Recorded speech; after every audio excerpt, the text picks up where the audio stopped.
everybody. At the movies with film. Film Brown here.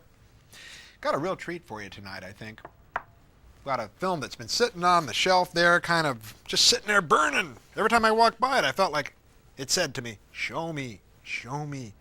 And I kind of resisted it. But I finally caved into its call, its siren call to show me. And we're showing one of the great films tonight. Matter of fact, it's a beautiful print. It's a letterbox as well. So you're going to see it in the dialyscope, which was a European form of a widescreen process, as it was intended. 1958, wonderful movie called Hercules. Now this is an Italian film.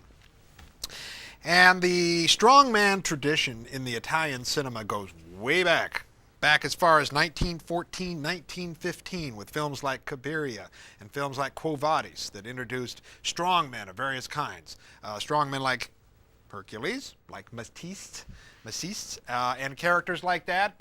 Samson is going to be a part of their bunch, and Ulysses, a lot of historical figures from Greek mythology. It seems like the Italians were kind of really head up about Greek mythology, and they made a whole series of Hercules films starting in 1958. This is a film that started a whole tradition of a variety of different people playing Hercules. Now, this film is going to be the first of two that, well, a man we've seen before in Jailbait, which was his first film. Remember that Ed Wood film, Jailbait? Steve Reeves plays Hercules in this, and he's going to play him also in the follow-up to this, Hercules Unchained. Talk you a little bit about old Steve Reeves. He was born in Montana, moved to California, and became one of those muscle builder types. Matter of fact, he was once a Mr. Universe. So he has a lot of credentials there for being strong. And he was over in Italy, and they, asked him to come on board to do Hercules. Bearded. He doesn't look like he does in Jailbait. He looks pretty good for the role. The film is directed, both this and Hercules Unchained was directed by a guy named Pietro Francisci. And Francisci wrote this as well and directed it. A man behind the scenes, well, you're going to see his name pop up on the credits. He did the cinematography. He did the set design, a lot of set design in this film, and in Hercules Unchained. And some might say he was a bit of a co-director at certain points in this film, and he also did a lot of the special effects. Our buddy, your buddy, we know him, we love him, Mario Bava.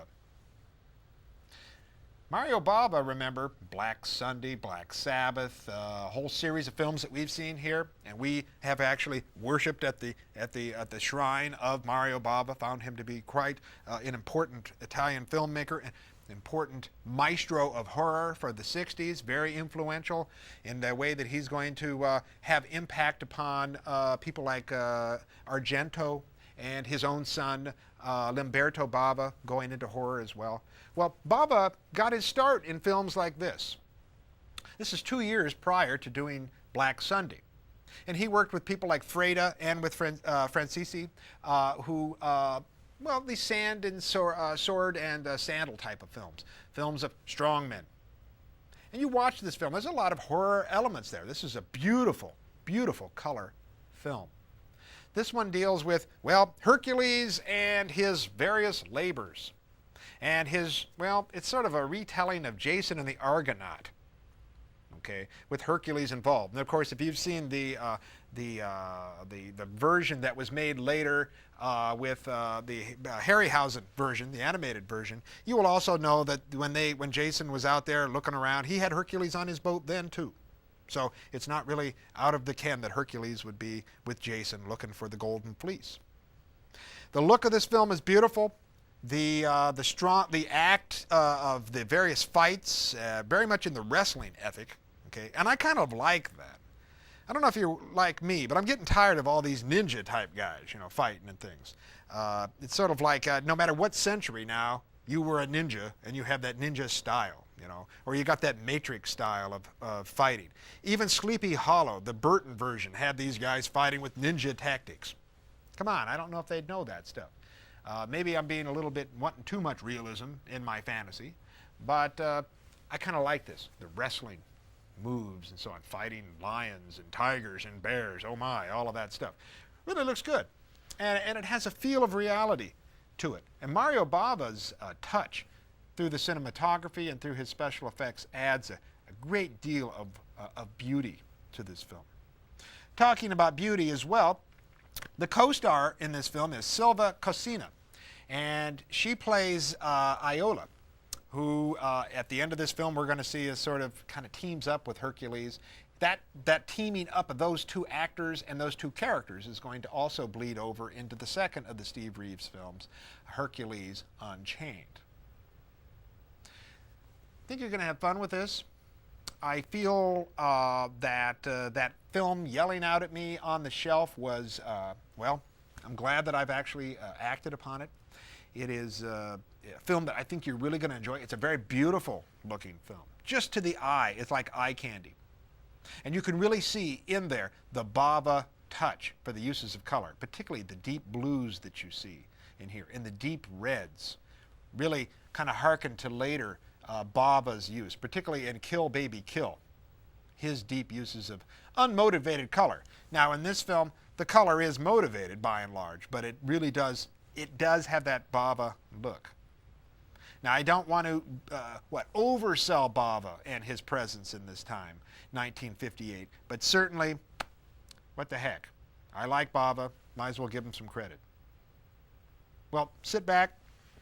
If you like strong men movies, and I know a lot of people do, if you like really the father of strong men films in the, well, that's going to lead into the 60s and so on, with a series of other people taking over the Hercules role and then sort of rebirthing the whole Tarzan ethic. Of course, the Tarzan films, which we haven't even touched on our show, and we should do that.